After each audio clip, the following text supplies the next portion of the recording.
Să-ți arăt cum pregătesc eu ciorba de burtă la mine acasă. Să-ți arăt varianta pe care o fac eu și de care familia mea este foarte încântată. În descriere veți găsi lista de ingrediente pe care le-am folosit. Veți pune oasele de vită la fiert pentru 2 ore, spumând continuu. Veți spuma până aceasta nu mai face spume.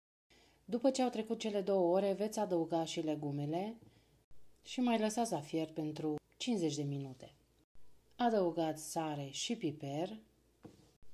După ce legumele au fiert, le veți scoate afară, eu oasele le mai las să fiarbă.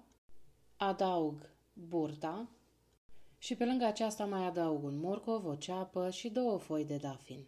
Las din nou la fiert pentru încă 50 de minute. Când burta este fiartă, într-o tigaie prăjesc puțin morcov dat pe răzătoare cu usturoi, după care îl adaug în ciorbă.